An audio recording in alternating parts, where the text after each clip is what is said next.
আর নয় জল্পনা কল্পনা, এবার স্বপ্নের নায়ক নাম্বার 9 জায়ান হাকিমকে নিয়ে তৈরি হলো বড় সম্ভাবনা। হংকংয়ের বিপক্ষে ম্যাচের আগে কাজ শুরু করেছে তার সঙ্গে, সাথে আরও এক বিশাল সুখবর পেল ফুটবল ভক্তরা। কিউবা মিচেলের পর ইংলিশ লিগে খেলা নতুন এক ফুটবলার আসতে পারেন জাতীয় দলে। জায়ান হাকিম ও ইংলিশ লিগের নতুন ফুটবলারের সম্ভাবনা নিয়ে বিস্তারিত জানবো রিপোর্টে।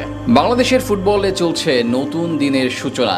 বংশোদ্ভূত ফুটবলারদের আগমনে রাতারাতি পাল্টাতে শুরু করেছে সবকিছু।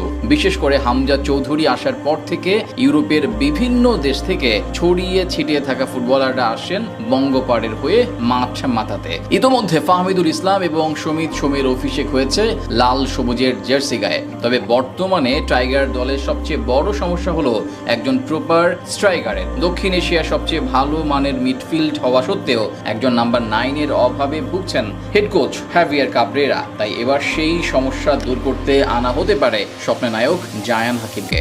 শুধু তিনি একা না, ইংলিশ লিগের আরও 2 ফুটবলারকে নিয়ে চলছে আলোচনা। এদের মধ্যে থেকে সান্ডারল্যান্ড বয়স ভিত্তিক দলের ফুটবলার কিউবা মিচেলের সম্পর্কে ইতিমধ্যে সবাই অবগত। ফিফার কাছ থেকে ছাড়পত্র পেয়ে গেছেন তিনি। হংকংয়ের বিপক্ষে এশিয়ান কাপ বাছাই পর্বের পরবর্তী ম্যাচেই দেখা যাবে এই অ্যাটাকিং মিডফিল্ডারকে। তার সঙ্গে আরও 2 জনের নাম নতুন করে আলোচনা এসেছে, যাদের মধ্যে প্রথমজন জায়ান হাকিম। এই ফুটবলারের ক্যারিয়ার শুরু হয়েছে ইংল্যান্ডের 4th টায়ার তথা EFL লিগ 2 থেকে।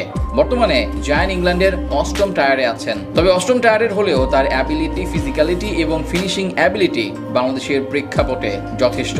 জায়ান হাকিম ফিফার র্যাঙ্কিং এর 159তম দল এন্টিগা অ্যান্ড বারবুডার হয়ে 2টি প্রীতি ম্যাচ খেলেছেন। এছাড়া যেখানকার অনূর্ধ্ব 20 জাতীয় দলের হয়ে 7 ম্যাচে 4 গোল করেছিলেন। তবে দাদার দিক থেকে তিনি বাংলাদেশি বংশোদ্ভূত, তাই লাল সবুজের জার্সি পরেও খেলার সম্ভাবনা রয়েছে তার। উল্লেখ্য, জায়ান হাকিম আর হামজা চৌধুরী দুজনেই পূর্ব পরিচিত। তার সাথে নতুন করে আলোচনা এসেছেন জ্যাক ডুরান্ট। বাংলাদেশি বংশোদ্ভূত এই ইংলিশ ডিফেন্ডার খেলেন লেফট ব্যাক পজিশনে। 17 বছর বয়সী ডুরান্ট ইংলিশ প্রিমিয়ার লিগের দল নিউক্যাসল ইউনাইটেডের অনূর্ধ্ব 18 দলের নিয়মিত মুখ। চলমান অনূর্ধ্ব 18 ইংলিশ প্রিমিয়ার লিগের 13টি ম্যাচের 7টিতেই স্টার্টিং 11-এ ছিলেন তিনি, তাই তাকে আনার ব্যাপারেও আগ্রহী বাফুফে।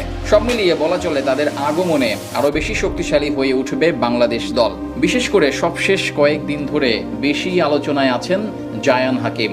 স্ট্রাইকার জটিলতা দূর করতে